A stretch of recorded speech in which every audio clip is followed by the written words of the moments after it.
ஹல்லேலூயா. வெற்றி கொடுக்கிற தேவனா இருக்கிறார். ஆமென். இந்த புதிய நாளுக்காக நாம் நன்றி செலுத்தி கர்த்தரை ஆராதிப்போமா. புதிய நாளுக்காக நன்றி ஆண்டவரே என்று சொல்லி புது கிருபையால் என்னை நிரப்பும்.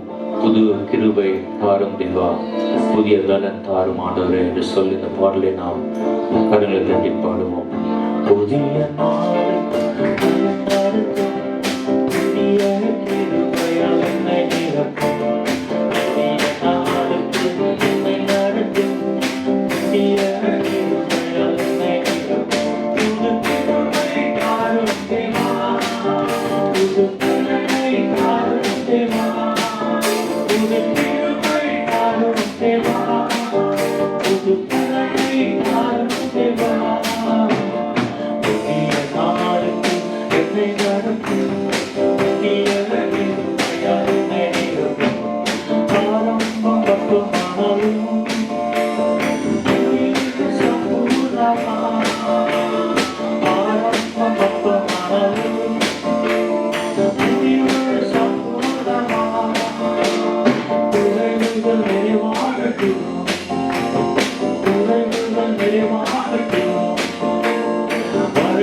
கர்த்தர் நல்லவர். புதிய நாளை கொடுத்த தேவனுக்கு எல்லாரும் கர்த்தரை சோதரிக்கலாமா. நம்ம எல்லாரும் இருந்து நின்று தேவனுடைய சமூகத்தில் கர்த்தருக்கு எல்லாம் துதி கனம் மகிமை நாம் செலுத்தி ஆண்டுடைய இந்த புதிய மாதத்திற்காக நன்றி, இந்த புதிய நாளுக்காக நன்றி. போக்கிலும் வரத்திலும் காத்து கொண்ட தேவன் வேதம் சொல்லியது நாம் நிற்பதும் நிர்மூலமாக இருப்பதும் அவருடைய கிருபை. ஹல்லேலூயா. எத்தனையோ பேர் இன்றைக்கு இல்லை, இவ்வளோ பேர் மறித்திருக்கிறார்கள். ஆனாலும் கர்த்தர் நமக்கு ஜீவனை கொடுத்து பலனை செய்வது எல்லா நாச மோசத்தை விலக்கி காப்பாற்றி ஜீவனம் பலத்தையும் சுகத்தையும் கொடுத்து என்று காலையில் அவருடைய சமூகத்தில் நிறுத்தி வைத்து தேவனை துதிக்க வைத்தார். ஹல்லேலூயா. தேவன் உள்ளத்தின் ஆழத்தின் எல்லாரும் வாயில விரிவாய் திறக்கும் பொழுது கர்த்தர் நம்மை நிரப்புகிற தேவனாக இருக்கிற சோதரிக்கலாமா. தேவனே நன்றி. ஆகாரத்தையும் தண்ணீரையும் ஆசீர்வதித்த தேவன், குறைவில்லாதபடிக்கு நிறைவாக்கின தேவன், போக்கிலும் வரத்திலும் மனைவி கணவன் பிள்ளைகள் மேல குடும்பத்தில் மேல உங்களுடைய கரம் இருந்ததுக்காக நன்றி. எங்களை பாதுகாத்து எத்தனையோ ஆக்சிடென்ட் பார்க்கணும், எல்லா விபத்து எல்லா நோய் நொடியிலிருந்து எங்களை விலக்கி காப்பாற்றின தேவனே உங்களுக்கு நன்றி நன்றி நன்றி. இந்த புதிய நாளுக்காக நன்றி. ஹல்லேலூயா. தேவனே உங்களுடைய கிருபை தான் ஆண்டவரே, உங்களுடைய கிருபையில் நான் ஒற்றுமை இல்லை. உங்களுடைய கிருபைக்காக நன்றி, உங்களுடைய இரக்கத்திற்காக நன்றி. உங்களுடைய ஆண்டவர் இரக்கத்திற்கு முடிவே இல்லை என்று நாங்கள் பார்க்கிறோம். ஹல்லேலூயா. அந்த இரக்கத்திற்காக நன்றி செலுத்துகிறோம். ஆமென். ஆண்டவரே, தாவீதின் குமாரன் என்மேல் இறங்கும் என்று நேற்று அந்த வார்த்தை கேட்டார். தேவன் இறக்கிறவர் மேல் இறக்கம் செய்கிற தேவனாய். ஹல்லேலூயா. நம்ம தான் அவ்வளோ ரொம்ப ஸ்லாகியம் பாக்கியமான பிள்ளைகளாக இருக்கிறோம். நம்ம மேல் ஒவ்வொரு நாளும் இறங்கிக் கொண்டே இருக்கும். இறக்கம் காட்டுகிற தேவனாய். என்னை அழைத்து வரவே, என்னை தொட்டு வரவே,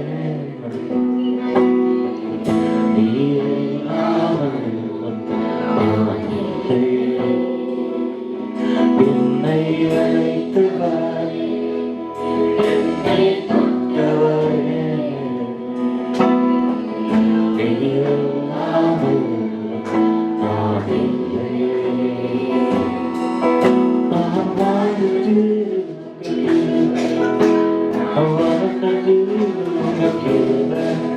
என்னை உயர்த்தி வைத்தீரே, நான் வாழ்ந்தது உங்கள் கிருபை, நான் வளர்ந்தது உங்கள் கிருபை, என்னை உயர்த்தி வைத்தீரே கிருபையே. கரங்கள் உயர்த்தி உங்கள் கிருபை, உங்கள் கிருபை போதுமே, உங்கள் கிருபை இல்லாமல் நான் ஒன்றும் இல்லையே. உங்கள் கிருபை, உங்கள் கிருபை போதுமே, உங்கள் கிருபை இல்லாமல் நான் ஒன்றும் இல்லையே. இயேசுவே.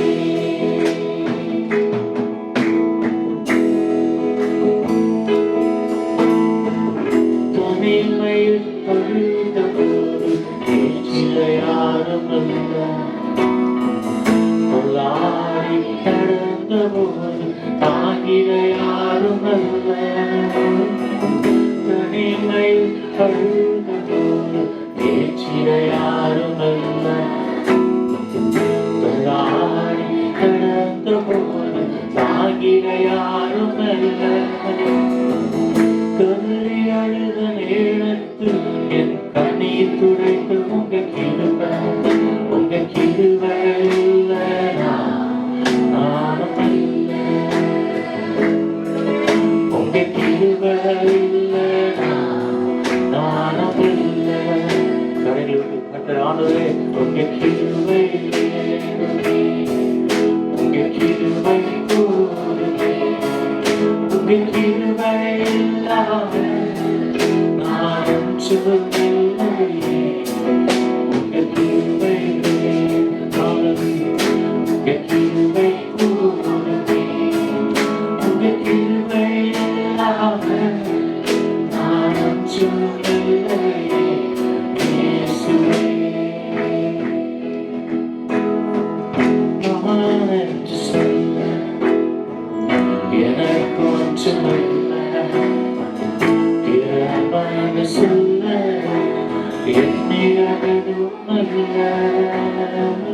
நான் என்று சொல்ல எனக்கு ஒன்றுமில்லை, இறைவனை சொல்ல என்னிடம் எதுவுமில்லை. தகுதியினால் என்னை உயர்த்தினது உங்கள் கிருபை, உங்கள் கிருபை இல்லைனா நானும் இல்லை, உங்கள் கிருபை இல்லைனா நானும் இல்லை. கிருபை, உங்கள் கிருபை வேண்டுமே, உங்கள் கிருபை போதுமே, உங்கள் கிருபை இல்லாமல் நான் ஒன்றும் இல்லையே. உங்கள் கிருபை வேண்டுமே, உங்கள் கிருபை போதுமே, உங்கள் கிருபை இல்லாமல் நான் ஒன்றும் இல்லையே. இயேசுவே. என்னை அழைத்தவரே, என்னை தொட்டவரே,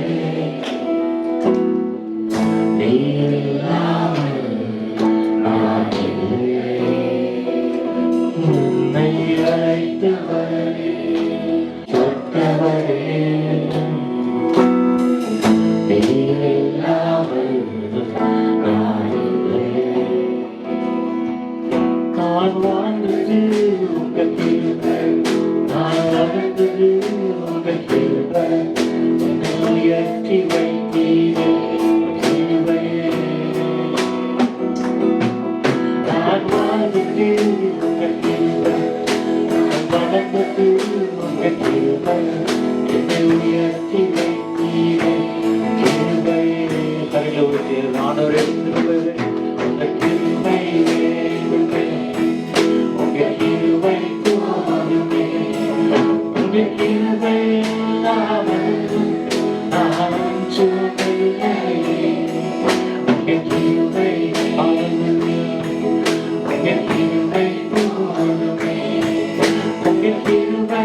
Hallelujah. We worship the Lord. ஆண்டவரே உம்முடைய கிருபைக்காக நன்றி செலுத்துகிறோம்.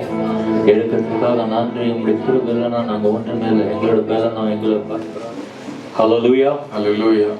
Praise the Lord. கர்த்தருக்கு ஸ்தோத்திரம். Lord is so good. கர்த்தர் மிக நல்லவர். This morning I want to talk to you about conscience. இந்த காலை நேரத்தில் நான் மனசாட்சியை குறித்து பேச விரும்புகிறேன். Many times we are against our conscience, right? பல நேரத்தில் நம்முடைய மனசாட்சிக்கு விரோதமாக நாம் செயல்படுகிறோம். We do a lot of things, overdo our conscience. நம்ம மனசாட்சி தாண்டி மீறி சில காரியங்களை செய்து விடுகிறோம். Why do you do the things that you do? நீங்கள் செய்வதை ஏன் செய்கிறீர்கள்?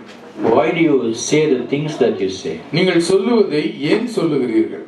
Why do you think, the way you think? நீங்கள் யோசிக்கிற வண்ணம் ஏன் யோசிக்கிறீர்கள்?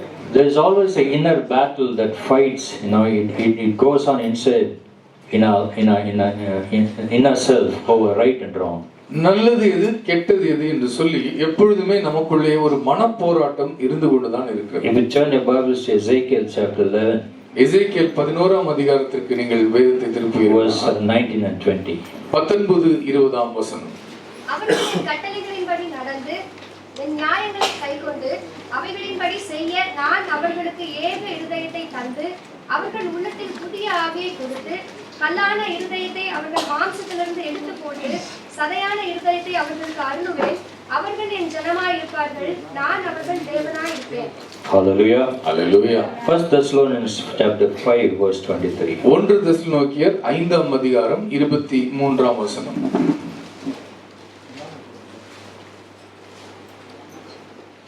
சமாதானத்தின் தேவன் தாமே உங்களை முற்றிலும் பரிசுத்தமாக்குவாராக. உங்கள் ஆவி, ஆத்துமா, சரீரம் முழுவதும் நம்முடைய கர்த்தராகிய இயேசு கிறிஸ்து வரும்போது குற்றமற்றதாய் இருக்கும்படி காக்கப்படுவதாக.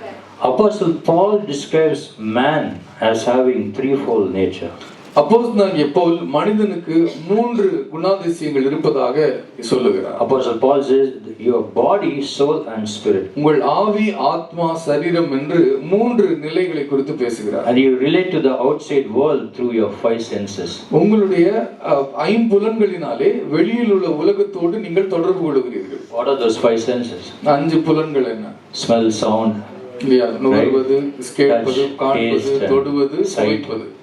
So we relate to this world through our 5 senses. இந்த 5 உணர்வுகளின் மூலமாக இந்த உலகத்தோடு கூட நாம் தொடர்பு கொள்கிறோம். Between your body and your spirit is your soul.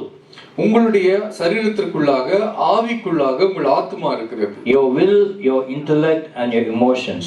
உங்களுடைய முடிவு செய்யும் குணம், உங்களுடைய புத்தி கூர்மை அதற்குள்ளே இருக்கிறது. This is the decision making part of your personality. உங்களுடைய குணத்தினுடைய முடிவு செய்யும் இடம் ஆத்மாவாக இருக்கிறது. என்ன முடிவு செய்கிறது? Then at the core of your inner being is your soul.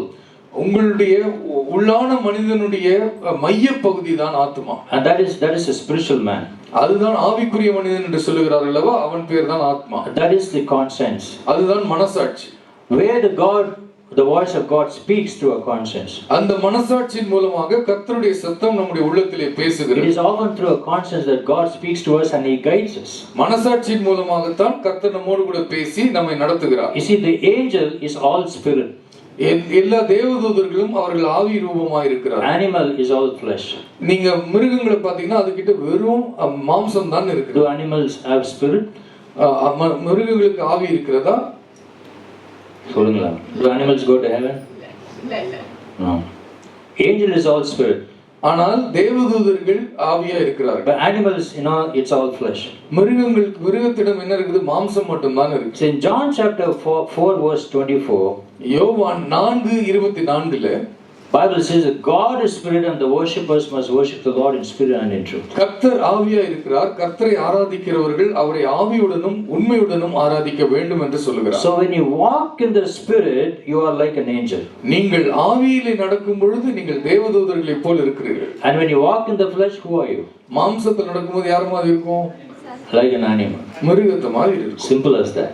அது அவ்வளவுதான், நேரடியான உண்மை. When you walk in the spirit, you are like an angel. ஆவிக்குரிய மனிதனாக நடந்து கொள்ளும் பொழுது நீங்கள் தேவதூதனை போல் இருக்கிறீர்கள். I want you to turn your Bibles to Galatians chapter 5. கலாத்தியர் 5ஆம் அதிகாரத்திற்கு நீங்கள் வேதத்தை திருப்பிக் கொள்ளுங்கள். Verse 16 to 18. 16 முதல் 18ஆம் வசனம் வரைக்கும். பின்னும் நான் சொல்லுகிறது என்னவென்றால், ஆவிக்கேற்றபடி நடந்து கொள்ளுங்கள், அப்பொழுது மாம்ச இச்சையை நிறைவேற்றாதிருப்பீர்கள். மாம்சம் ஆவிக்கு விரோதமாகவும் ஆவி மாம்சத்துக்கு விரோதமாகவும் இச்சிக்கிறது. நீங்கள் செய்ய வேண்டும் என்று இருக்கிறவைகளை செய்யாதபடிக்கு இவைகள் ஒன்றுக்கு ஒன்று விரோதமாயிருக்கிறது. ஆவினால் நடத்தப்படுவீர்கள், ஆனால் நீங்கள் நியாயப்பிரமாணத்துக்கு கீழ்ப்பட்டவர்கள் அல்ல. You see, the flesh and the spirit, they always, they are in conflict with each other. மாம்சமும் ஆவியும் ஒன்றுக்கு ஒன்று விரோதமாக எப்போதும் போராடி கொண்டே இருக்கிறது. And Paul mentions about the acts of sinful nature. பாவ சுபாவத்தினுடைய வெளிப்பாடுகளாக பவுல் சொல்லுகிறார். And also the fruit of the spirit. ஆவியின் கனிகளை குறித்தும் சொல்லுகிறார். Paul says those who belong to Christ Jesus have crucified the sinful nature with its passions and desires. கிறிஸ்துவினை உடையவர்கள் மாம்சத்தையும் அதன் ஆசை இச்சைகளையும் சிலுவையிலே அறைந்திருக்கிறார். Since we live by the spirit, let us keep in step with the spirit. ஆவியின்படி இருக்கிறபடியால் நாம் ஆவிக்கேற்றபடியே நடந்து கொள்வோம். So we see that the angel is all spirit. தேவதூதர்கள் ஆவியா இருக்கிறார்கள் என்று நாம் அறிந்திருக்கிறோம். So when you are in the flesh, you walk, as an animal, as a beast. நாம் மாம்சத்தின்படி நடக்கும் பொழுது மிருக குணம் வெளிப்படும். Having lost all the sensitivity with God. தேவனோடு இருக்கிற அந்த உணர்வே இல்லாமல், தேவனுடைய பிள்ளை என்கிற நினைப்பே இல்லாமல் நடந்து கொள்கிறோம். But when you walk in the spirit, ஆவியின்படி நாம் நடக்கும் பொழுது you discover your highest potential. உங்களால் கர்த்தருக்குள்ளே எவ்வளவு சிறந்த வாழ்க்கை வாழ முடியும் என்பதை நீங்கள் கண்டுபிடிக்கிறீர்கள். And when it comes to soul, ஆத்மாவை குறித்து நாம் பேசும் பொழுது you make up your mind. உங்களுடைய மனதை நீங்கள் நிர்ணயம் பண்ணுகிற இடம் அது. Whether you will obey the voice of God or the flesh. கர்த்தருடைய சத்தத்திற்கு கீழ்ப்படிய போகிறேனா அல்லது மாம்சத்துக்கு ஏற்றபடி நடக்க போகிறேனா என்று நாம் முடிவு செய்கிற இடம் ஆத்மா. This flesh and the spirit always in a battle. எப்பொழுதுமே மாம்சமும் ஆவியும் ஒன்றோடு ஒன்று போரிட்டு கொண்டே இருக்கும். But how you respond will affect everything about your life. அந்த போராட்டத்திலே நீங்கள் எதற்கு செவி கொடுக்க போகிறீர்கள் என்பதுதான் உங்களுடைய வாழ்க்கை எப்படி அமைய போகிறது என்பதற்கு காரணமாக இருக்கு. So what is a conscience? மனசாட்சி என்றால் என்ன? It is a God given instrument of discernment. எது சரி எது தவறு என்று அறிந்து கொள்வதற்கு கர்த்தர் நமக்கு கொடுத்திருக்கிற கருவிதான் மனசாட்சி. Hallelujah. Hallelujah. How many have the gift of spirit of discernment? எத்தனை பேருக்கு பகுத்து அறியும் ஆவி இருக்கிறது, வரம் இருக்கிறது? Hallelujah. Hallelujah. You don't have, ask God. அப்படி உங்களால் அதை அறிய முடியவில்லை என்றால் நீங்கள் கர்த்தரிடத்தில் கேளுங்கள். We should all have the spirit of discernment. பகுத்து அறியும் ஆவி நாம் பெற்றுக்கொள்ள வேண்டும். Able to judge, சரியாக தீர்மானிக்க, making right decisions, சரியான தீர்மானங்களை செய்வது, so that you will be able to know what is wrong and what is good. எது தவறு எது சரி என்பதை நீங்கள் அறிந்து கொள்ளுகிற அந்த அறிவு, so that you can know right from wrong in a spiritual matter. ஆவிக்குரிய விஷயத்தில் எது சரி எது தவறு என்று அறிகிற அந்த அறிவு. Conscience is the inner lamp of God. மனசாட்சி என்பது உள்ளான தீபம். Turn your Bible to Isaiah chapter 30 verse 24. ஏசாயா 30ஆம் அதிகாரம் 21ஆம் வசனத்திற்கு திரும்பி. It says whether you walk on the left or the right.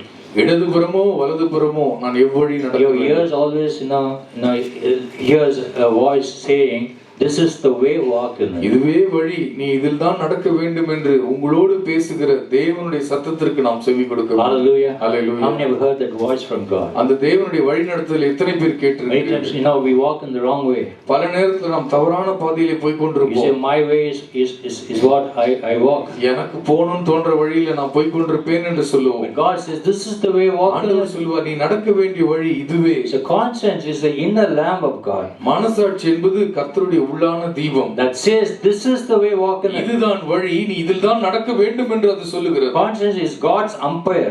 அதுதான் கர்த்தர் வைத்திருக்கிற umpire. Within the heart of God.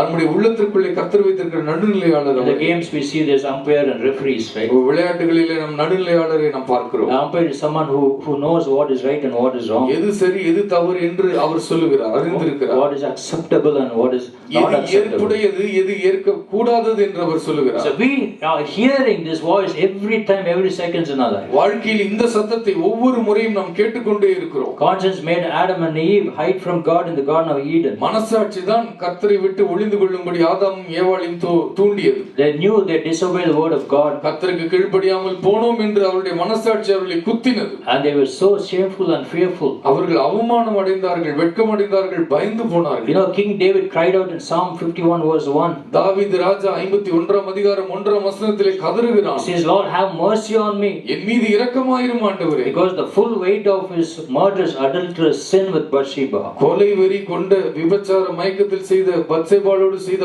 பாவம் அவனை அழுத்துகிறது. Struck his conscience. அவனுடைய மனசாட்சியை அது குத்தி போடுகிறது. Conscience, you know, caused Pilate's wife to warn Pilate concerning Jesus.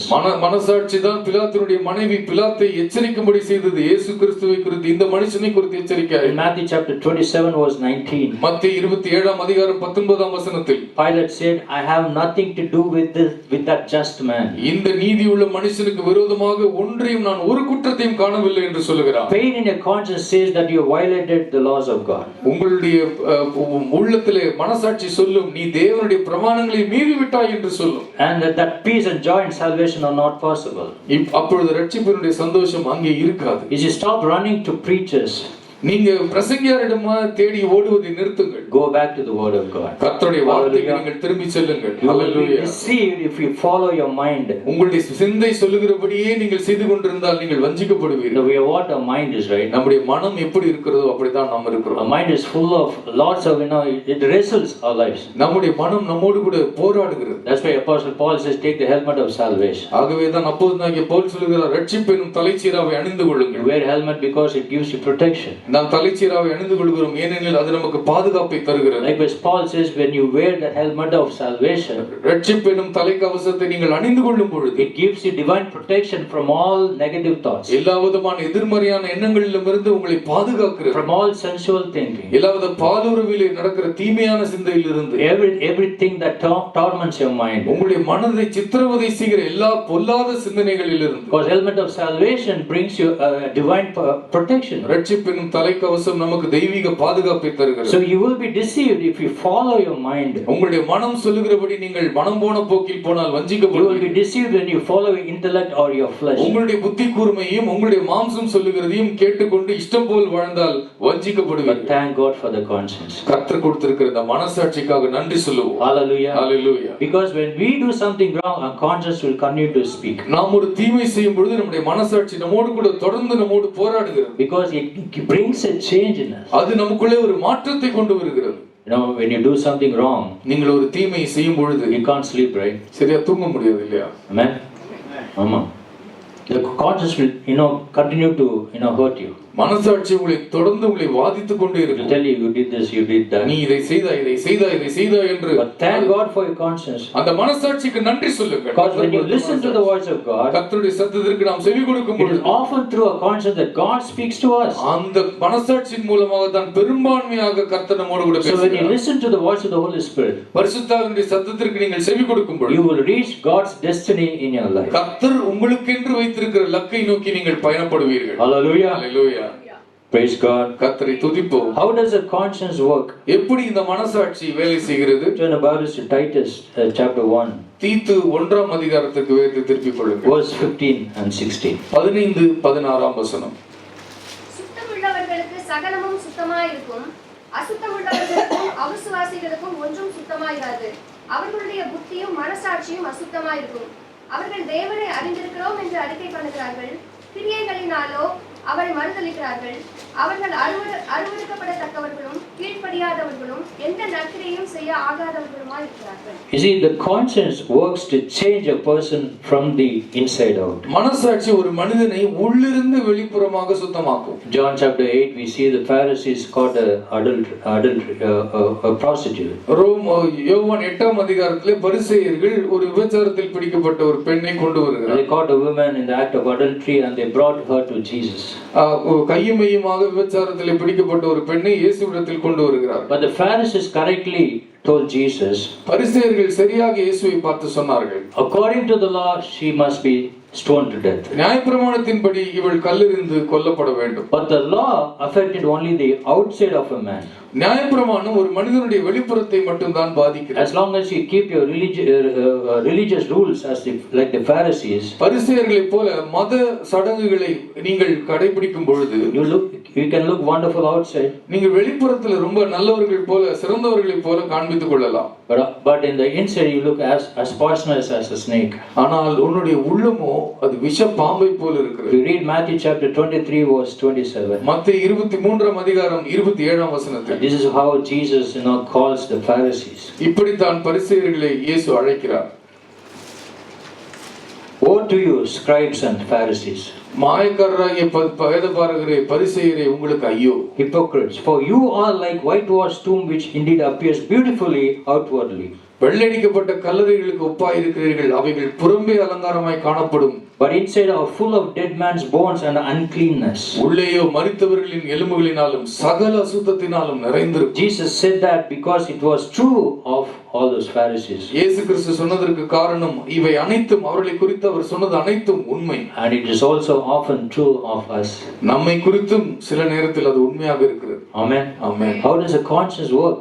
எப்படி மனசாட்சி வேலை செய்கிறது? When Jesus came, the gospel began to affect the interior of a person. இயேசு கிறிஸ்து வந்த பொழுது அவருடைய நற்செய்தி ஒரு மனிதனுடைய உள்ளான வாழ்க்கையை குத்த துவங்குகிறது. In John chapter 8 verse 7, யோவான் 8 அதிகாரம் 7 வசனத்தில் he said to the religious accusers, அப்பொழுது இருந்த மதவாதிகளிடம் அவர் சொன்னார், he said, you say there is no sin among you, உங்களிலே பாவமே இல்லை என்று சொல்லுகிறீர்கள். if you say so, let him throw a stone at her first. அப்படி என்றால் பாவமே இல்லாதவன் முதல் கல்லை எறியட்டும். Their response was to be convicted. ஆனால் அவர்களோ உள்ளத்திலே குத்தப்பட்டார்கள். By their conscience. அவருடைய மனசாட்சி அவர்களை குத்தினது. And they walked away. அவர்கள் அங்கிருந்து புறப்பட்டு போனார்கள். Hallelujah. Hallelujah. Jesus peeled away all the religious stuff. இயேசு கிறிஸ்து அவருடைய மத சாயங்களை எல்லாம் தோலுரித்து விட்டார். And he reached for an inner man. அந்த உள்ளான மனுஷனை அவர் தொட்டார். That's the only way he can change our lives. அப்படி அவர் உள்ளத்தை தொடும் பொழுதுதான் நம் வாழ்க்கை மாறுகிறது. This is how conscience works. இப்படித்தான் மனசாட்சி வேலை செய்கிறது. This is how Jesus did to the Pharisees. இதைத்தான் பரிசேயரிடத்தில் கர்த்தர் கிரியை செய்தார். Because their conscience struck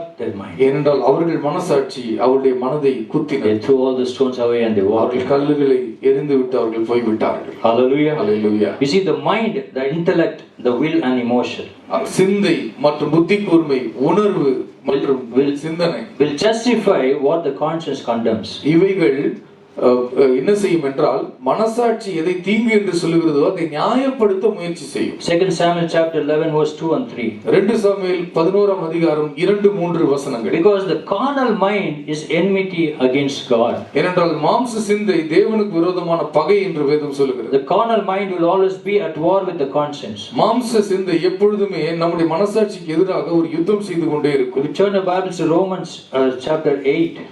ரோமர் 8 அதிகாரத்துக்கு நீங்கள் வேதத்தை திருப்புவீர்களா? verse 7 and 8. 7-8 வசனங்கள். எப்படி என்றால் மாம்ச சிந்தை தேவனுக்கு விரோதமான பகை, அது தேவனுடைய நியாயப்பிரமாணத்துக்கு கீழ்ப்படியாமலும் கீழ்ப்படிய கூடாமலும் இருக்கிறது. மாம்சத்துக்கு உட்பட்டவர்கள் தேவனுக்கு பிரியமாய் இருக்க மாட்டார்கள். The mind of sinful man is death. மாம்ச சிந்தை தேவனுக்கு விரோதமான பகை, அது மரணம். But the mind controlled by the spirit is life and peace. ஆவியினாலே ஆளப்படுகிற மனமானது ஜீவனையும் சமாதானத்தையும் கொண்டு வரும். Hallelujah. Hallelujah. So carnal mind will always be at war with the conscience. மாம்ச சிந்தை எப்பொழுதுமே மனதோடு கூட போராடி கொண்டிருக்கும். It is it always makes war with spirit and flesh. எப்பொழுதும் அது மாம்சத்தோடும் ஆவியோடும் யுத்தம் செய்து கொண்டே. But if you defy your conscience, ஆனால் நீங்கள் மனசாட்சியை நீங்கள் அசுசி செய்து விட்டால் you will destroy your soul. உங்கள் ஆத்துமாவுக்கு நீங்கள் கேடை விளைவிப்பீர்கள். For example, in your life you are just tempted. There is temptation. உங்களுடைய வாழ்க்கையில நம்முடைய வாழ்க்கையில நமக்கு பாவ சோதனைகள் இருக்கிறது. Temptation of sin or something. ஏதோ ஒரு பாவத்தை செய்வதற்கான சோதனை. Your flesh will say it's okay. உங்க மாம்சம் சொல்லும் அதெல்லாம் பரவாயில்லை. Do it. செய்.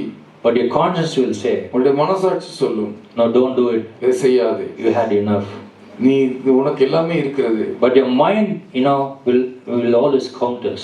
ஆனால் மனம் எப்பொழுதுமே ஒரு நியாயப்படுத்த பார்க்கும். Your mind will say, this is the world. உலகமே இப்படிதான் இருக்கு. Everybody is doing this. எல்லாரும் தான் இத பண்றாங்க. Nothing wrong in it. அதுல ஒண்ணும் தப்பு இல்ல. And back and forth the argument rages. இப்போ ரெண்டுத்துக்கு நடுவுல இப்போ வாக்குவாதம் நடைபெறும். But if you are a spiritual person, நீங்கள் ஆவிக்குரிய மனிதனாக இருப்பீர்களானால் which one will you listen to? எதற்கு நாம் Your flesh, your conscience, or your mind? மனசாட்சிக்கா அல்லது சிந்தைக்கா அல்லது உங்களுடைய மாம்சத்திற்கா? Conscience. Amen. If you are spiritual man, நீங்கள் ஒரு ஆவிக்குரிய மனிதனாக இருக்கும்போது, if you are faithful, உண்மை உள்ள மனிதனாக இருக்கும்போது, God says if you are faithful in little things, Lord will make you. வேதம் சொல்லுகிறது நீங்கள் கொஞ்சத்தில் உண்மை உள்ளவர்களாக இருந்தால் நீங்கள் அநேகத்திலே உண்மை உள்ளவர்களாக. If you are a spiritual man, your conscience will say stop and you will stop. நீங்கள் ஆவிக்குரிய மனிதனாக இருந்தால் உங்களுடைய மனசாட்சி செய்யாதே என்று சொன்னால் செய்ய. But if you continue to fall into temptation of sin, ஆனால் தொடர்ந்து இந்த பாவ சோதனைகளுக்கு அகப்பட்டு and listen to the voice of lies, பொய்களுக்கெல்லாம் நீங்கள் செவி கொடுப்பீர்களா? that justify it, அதை நியாயப்படுத்துகிற பொய்க்கு நீங்கள் உங்களை விட்டு கொடுத்தால், you will be driven by the flesh. இப்பொழுது மாம்சம் உங்களை விரட்டும். Into lust and temptation. இச்சைகளுக்குள்ளாகவும் பாவ சோதனைகளுக்குள்ளாகவும் நடத்தும். And who knows what will happen in the future? எதிர்காலத்தில் என்ன நடக்கும், எவ்வளவு அசம்பாவிதம் நடக்கும் என்றே சொல்ல முடியாது. Reason will always justify what conscience condemns. மனசாட்சி குற்றப்படுத்துவதை ஏதோ ஒரு காரண காரியம் நியாயப்படுத்தி கொண்டே இருக்கும். You go to a supermarket. Super மார்க்கெட்டுக்கு போங்க. You buy fruits or vegetables. காய்கறி வாங்குறீங்க, பழம் வாங்குறீங்க. And you come to the counter and you pay the bill. நீங்க கவுண்டருக்கு வந்து பில் கொடுக்குறீங்க. Cashier gives you extra 200 rupees. Extra 200 ரூபாய் கொடுக்குறாரு cashier. God bless you. Praise the Lord. God bless me today. கர்த்தாவே ஸ்தோத்திரம். இன்னைக்கு கர்த்தர் என்னை ஆசீர்வதிச்சார். Tomorrow I will go to church and give testimony. போய் சர்ச்சுக்கு போய் சாட்சி வேற சொல்ல போறேன். Will you do that? செய்வீங்களா? No. Your conscience will trouble your mind. உங்களுடைய மனசாட்சி உங்களை குத்தும். So what will you do?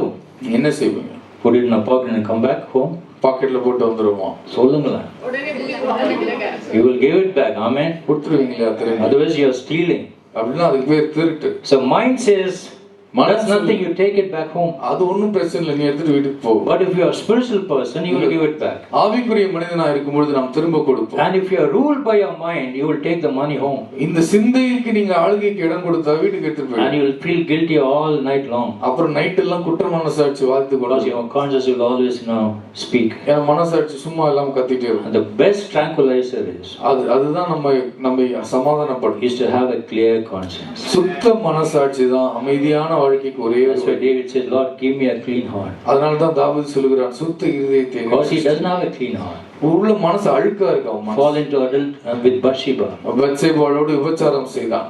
And his conscience was continuing to speak in his mind. அவன் மனசாட்சி அவனோடு கூட பேசிக்கொண்டே இருக்கிறது. So he cried out to God and said, Lord, in Psalm 51, create in me a clean heart. சங்கீதம் 51 சொல்கிறான், எனக்குள்ளே சுத்த இருதயத்தை சிருஷ்டியும் ஆண்டவரே.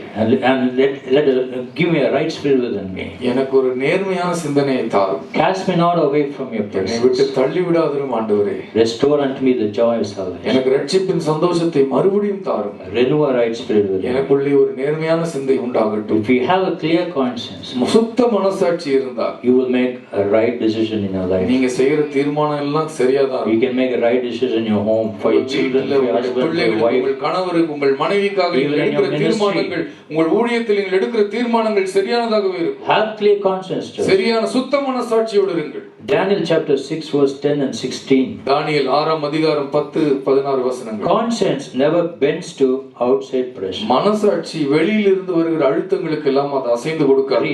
Read that passage, Daniel chapter 6 verse 10 and 16. தானியேலோ வென்றால் அந்த பத்திரத்துக்கு கையெழுத்து வைக்கப்பட்டது என்று அறிந்த போதிலும் தன் வீட்டுக்குள்ளே போய் தன் மேல் அறையில் எருசலேமுக்கு நேராக பல கனிகள் திறந்திருக்க அங்கே தான் முன் செய்து வந்தபடியே தினம் 3 வேளையும் தன் தேவனுக்கு முன்பாக முழங்காற்படியிட்டு ஜெபம் பண்ணி ஸ்தோத்திரம் செலுத்தினான். 16. அப்பொழுது ராஜா கட்டளையிட அவர்கள் தானியேலை கொண்டு வந்து அவனை சிங்கங்களின் கெபியிலே போட்டார்கள். ராஜா தானியேலை நோக்கி, நீ இடைவிடாமல் ஆராதிக்கிற உன் தேவன் உன்னை தப்புவிப்பார் என்றான். Hallelujah. Hallelujah. For Daniel, conscience never bends to outside pressure. தானியேலுடைய மனசாட்சி வெளியிலிருந்து வருகிற அழுத்தங்களுக்கு எல்லாம் அசைந்து கொடுக்கவில்லை. Immense pressure for Daniel. தானியேலுக்கு ஒரு மிகுந்த மன அழுத்தம் இருந்தது.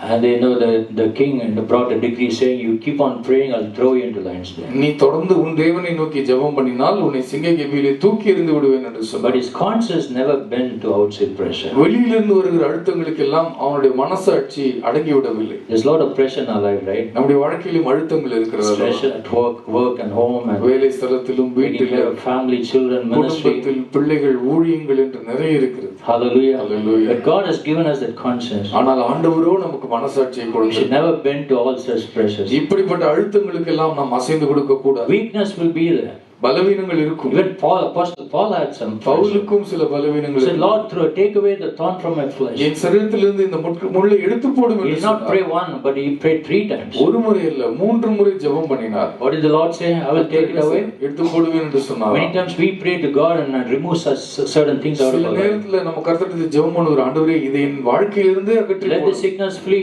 இந்த வியாதி எனக்கு உடனே Let this pain go. இந்த வலி என்னை விட்டு விலகட்டும். Let all my debts be cleared. என் கடன் எல்லாம் இன்னைக்கே அடைந்து எல்லாவற்றையும் சுத்தமாக்கி விடும். The Lord has his own time. ஆண்டவர் அவருடைய காலத்தில் எல்லாவற்றையும் செய்வார். Hallelujah. Hallelujah. He will make all things possible. எல்லாவற்றையும் அவர் வாய்க்க பண்ணுவார். Even Apostle Paul had severe pressure. அப்போஸ்தலனாகிய பவுலுக்கும் மிகுந்த அழுத்தங்கள் இருந்தன. The Lord never took away the thorn from his flesh. அவன் வாழ்க்கையில் இருந்த முள்ளை கர்த்தர் எடுத்து போடவில்லை. Instead he said, my grace is N sufficient. கிருபை உனக்கு போதுமானதா இருக்கிறது என்று சொன்னார். My strength will make perfect in your weakness. உன்னுடைய பலவீனங்களில் என்னுடைய பலன் பூரணமாய் விளங்கும் என்று சொன்னார். Hallelujah. Hallelujah. Thank God for his grace. அவருடைய கிருபைக்காக நாம் நன்றி சொல்லுவோம். Though we are, we face a lot of pressure. வாழ்க்கையில் பல அழுத்தங்களை நாம் Paul சந்தித்துக் said, கொண்டிருக்கிறோம். though I am pressed, but I am not crushed. நான் அழுத்தப்பட்டாலும் நான் நசுங்கி போகிறதில்லை. Persecuted, but not abandoned. உபத்திரவப்படுத்தப்பட்டு புறக்கணிக்கப்படுகிறதில்லை. I may be struck down, but I am not destroyed. கீழே வீழ்த்தப்பட்டாலும் நான் அழிந்து போகிறதில்லை. We are like that. நாம் அப்படித்தான் இருக்கிறோம். Hallelujah. Hallelujah. Because the joy of the Lord is our கர்த்தருக்குள் strength. சந்தோஷமாய் இருப்பது நம்முடைய பலனாய் Even for இருக்கிறது. Daniel, the conscience never bent to outside pressure. தானியேலும் வெளிப்புறத்திலிருந்து வருகிற அழுத்தங்களினாலே அசைக்கப்படவில்லை. Darkness always hates the light. இருள் எப்பொழுதுமே ஒளியை பகைக்கும். Liars always hate the truth. பொய்க்காரர்கள் எப்பொழுதும் சத்தியத்தை வெறுப்பார்கள். The carnal mind always hates the voice of conscience. மாம்சம் எப்பொழுதுமே மனசாட்சியின் சத்தத்தை It அருவருக்கும். is always at war. எப்பொழுதும் யுத்தம்தான். And wanting to follow the flesh always leads to destruction. எப்பொழுதுமே மாம்சத்தை பின்பற்றுவது அழிவைத்தான் கொண்டு வரும். One president and 400 preachers say the homosexuality is okay.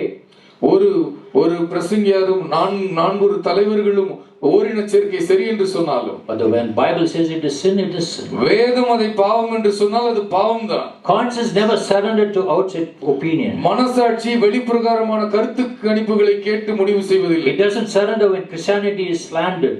கிறிஸ்தவம் அது தாக்கப்படும் பொழுது அது ஒத்துப்போகிறது இல்லை. Conscience stands on the solid rock. மனசாட்சி உறுதியான கற்பாறையின் மீது நிற்கும். Because if God is for us, who can be against us? கர்த்தர் நம் பட்சத்தில் இருக்கும் பொழுது நமக்கு விரோதமாய் நிற்கிறவன் As யார் long என்று as சொல்லு. your conscience is clear, உன்னுடைய மனசாட்சி சுத்தமா இருக்கும் மட்டும் nothing can move you. உங்களை அசைப்பவன் ஒருவனும் இல்லை. Because we are the child of God. ஏனென்றால் நீங்கள் கர்த்தருடைய பிள்ளையா இருக்கிறீர்கள். Hallelujah. Hallelujah. So have a clear conscience in your சரியான life. சுத்த மனசாட்சி கொள்ளுங்கள்.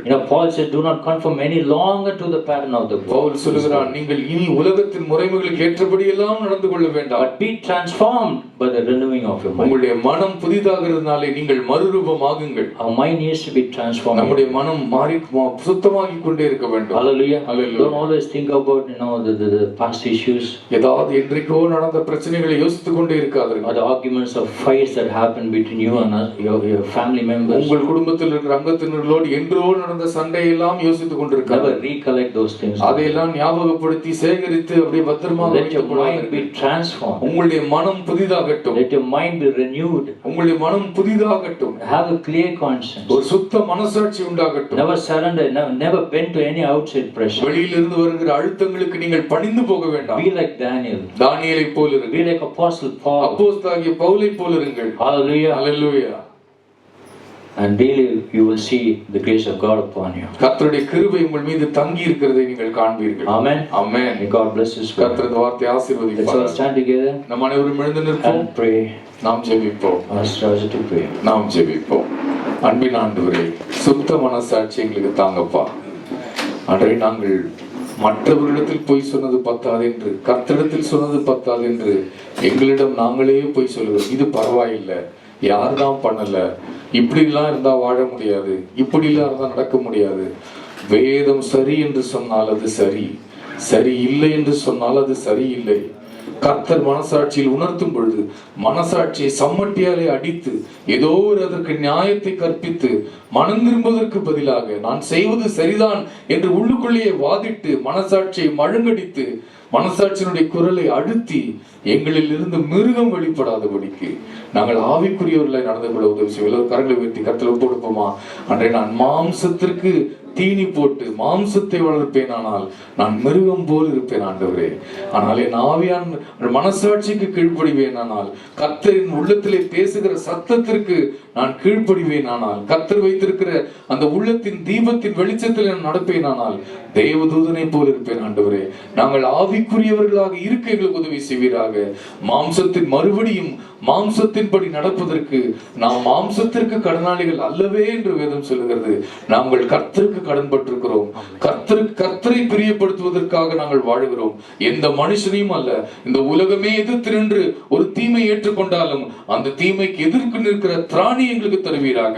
அந்த தீமையோடு உடன்படாத நோ சொல்லுகிற மறுப்பு தெரிவிக்கிற ஒரு மன தைரியத்தை, அந்த உள்ள தெளிவை, சுத்த மனசாட்சியை, நியாயத்தின் பக்கம் சாட்சியை, தெளிவை, வைராகியத்தை, வாஞ்சை கர்த்தர் தரும்படி நாங்கள் ஜெபிக்கிறோம் ஆண்டவரே.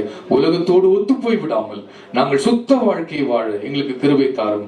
தினம் தினம் எங்களை சுத்திகரித்துக் கொள்ள வேதனை உண்டாக்கும் வழி என்னிடத்தில் இருக்கிறதா, நான் மாம்சத்தின் பக்கம் சாய்ந்து விட்டேனா, உலகத்தின் பக்கம் சாய்ந்து விட்டானா என்று ஆராய்ந்து என்னை சுத்திகரித்து அனுதினமும் கர்த்தருடைய சமூகத்திலே என்னை சீர்படுத்திக் கொள்ள கர்த்தர் உதவி செய்வீராக.